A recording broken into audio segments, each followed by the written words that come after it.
Bapak-bapak penunggu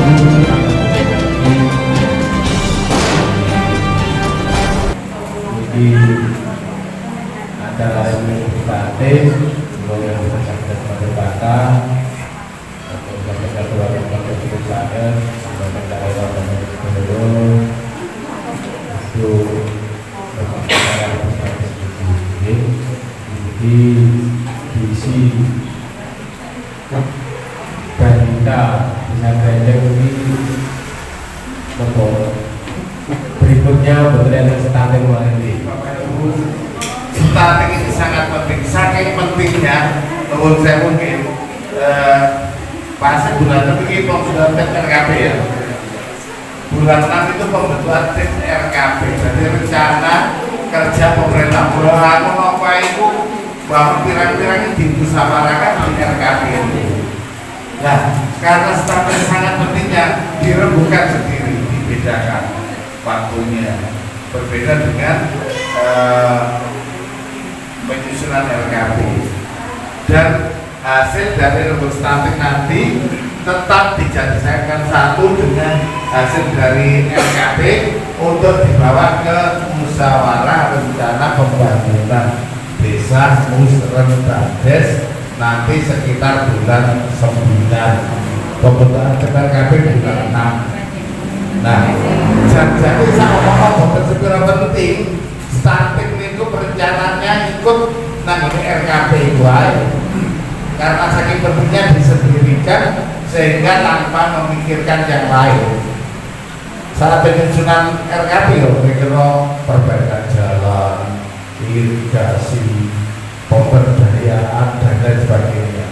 Karena stunting sangat penting maka disendirikan sehingga fokus kita memikirkan bagaimana ke depan kita mempercepat penurunan penghabisan stunting di desa. Dari kegiatan ini Bapak Ibu, rembuk stunting itu minimal sakit minimal dilaksanakan 2 kali dalam setahun. Mungkin minggu 6 bulan pisan. Kalau mau ini evaluasi perkembangan kesehatan atau untuk pendampingan TBK itu yang pertama fasilitasi KID, komunikasi, informasi dan edukasi bisa kepada cantik yang mau menikah, terus fasilitasi rujukan, surveillance, kemudian fasilitasi baju. Next. Untuk pendampingan keluarga, ini serangkaian pendampingan yang dilakukan terhadap keluarga yang memiliki yang pertama calon pengantin atau calon pasangan usia subur. Ini yang perlu diperhatikan untuk pendampingan karena pendampingan calon pengantin itu kalau bisa sebelum 3 bulan menikah. Karena apa? Karena banyak yang lolos gitu. Ada juga banyak yang kan sekarang menikah salah satu persyaratan harus mendapatkan sertifikat sivil. Ada beberapa dari desa, semoga tidak terjadi rentek itu langsung datang ke Balai KB untuk meminta sertifikat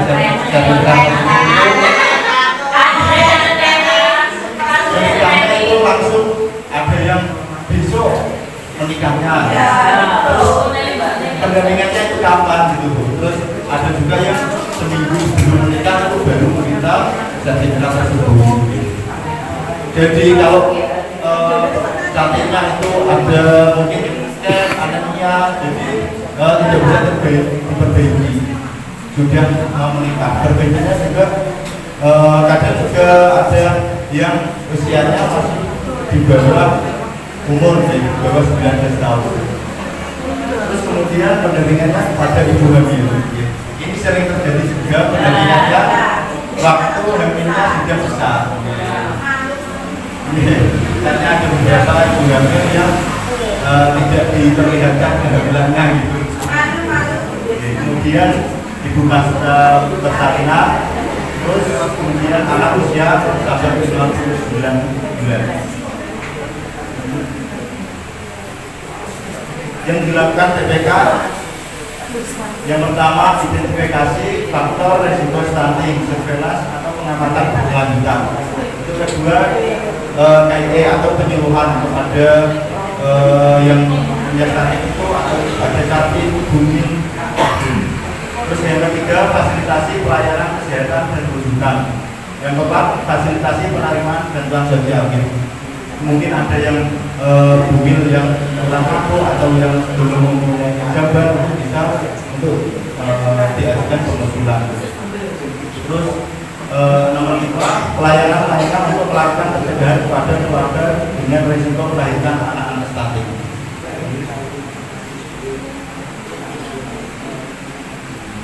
Ini pelaksanaan pendampingan keluarga yang berkelanjutan. Yang pertama tadi calon pengantin. Untuk calon pengantin, screening pelayanan menikah 3 bulan sebelum menikah. Seperti yang tadi sudah saya jelaskan, karena kalau pengantinnya itu kan anemia itu sangat berisiko untuk melahirkan bayi stunting. Yang kedua, pendampingan ketat bagi calon yang tidak lolos screening. Tidak lolos screening itu seperti tadi yang kan anemia dan sebagainya. Yang kedua, pasangan usia subur. Ini screening pelayanan calon ibu hamil. Nah, ini calon ibu hamil diperhatikan usianya itu sudah sesuai, sudah siap apa belum. Misal usianya menikahnya itu di bawah 19 tahun. Terus pertanyaannya gimana? Kalau untuk hamil langsung diusahakan kalau menikahnya di bawah 19 tahun itu untuk menunda hamilnya.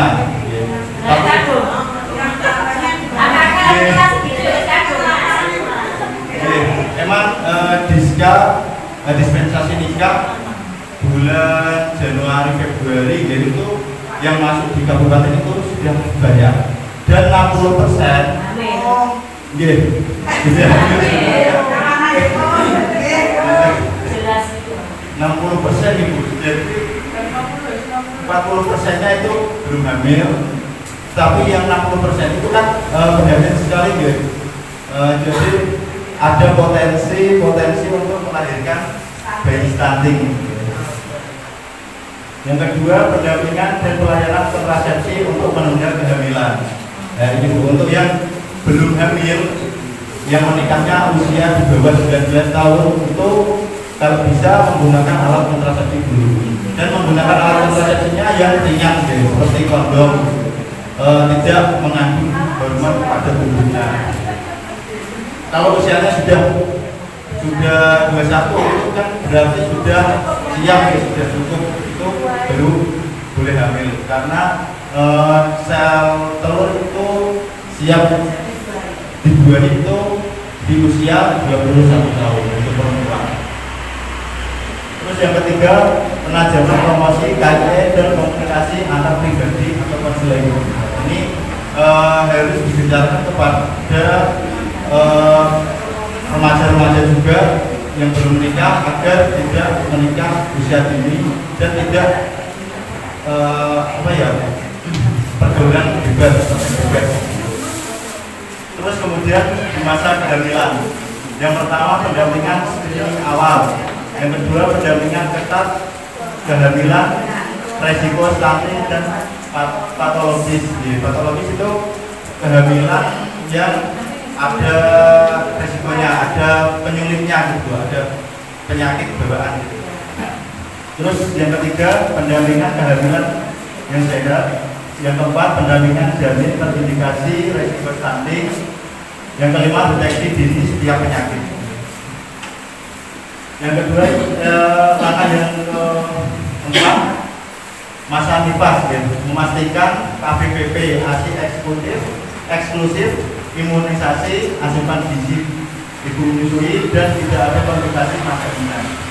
Jadi ini juga perlu diperhatikan juga kalau di masa nifas itu usahakan juga untuk penyuluhan untuk menggunakan KPPP, KB pasca persalinan untuk menjalankan kehamilan.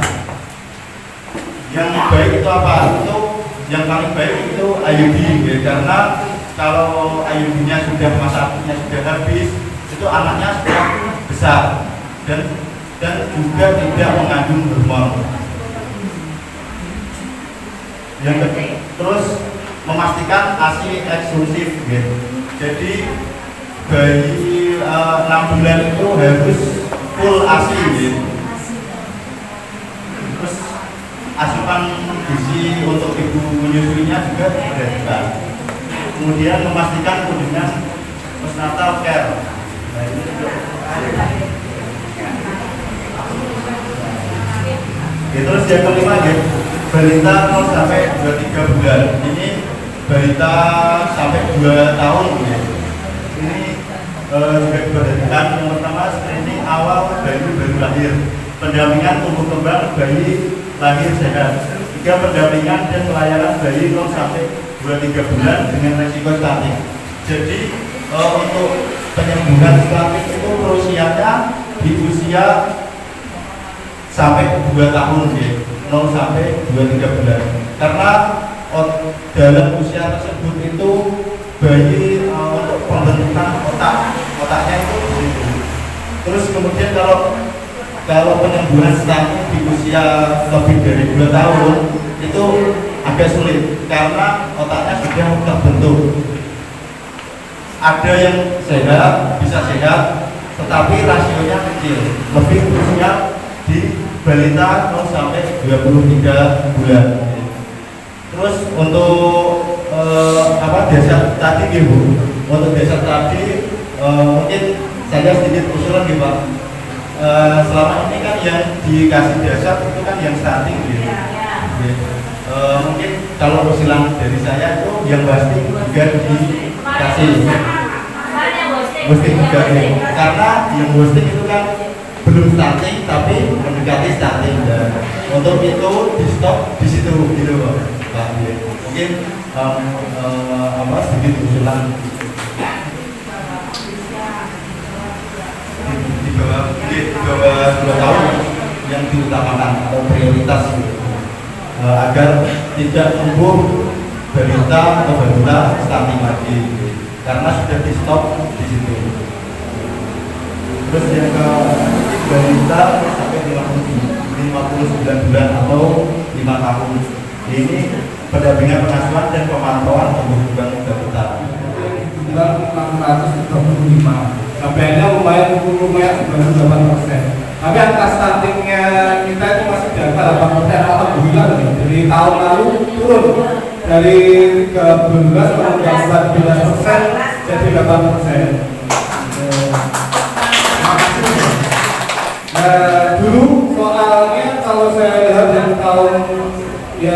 tahun 2024 terakhir bulan 5 Agustus, stunting kita di angka 54, sekarang 52, yang bukan 22. Tapi boosting sama kurangnya, ya. Jadi terbanyak kayaknya di kenanga 1.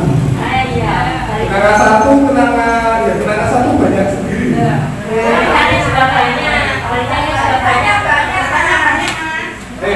Ada 12 orang yang kena stunting. Enggak, stuntingnya selesai. 12-nya ada stunting. Terus kenanga 1 itu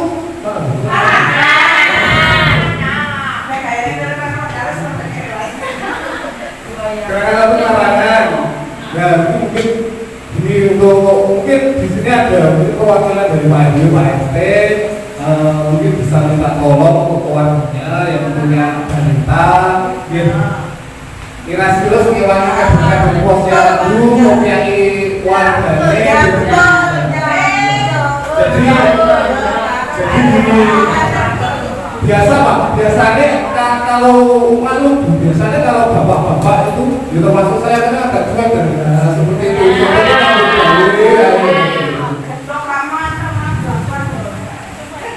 Ya, jadi ini yang itu perlu kita pikirkan di kenangan 1, terus sebelum kenangan 2, kenangan 3, sudah lumayan, 5, 6, cuma 2, 7, 8,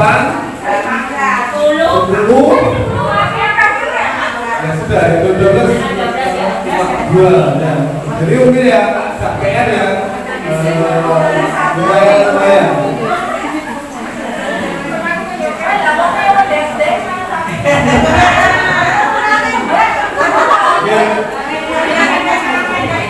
Ya, sebelum kita masuk soalnya ini nanti ngomongin dari data ini program kita yang tahun lalu dasar itu masih berlanjut.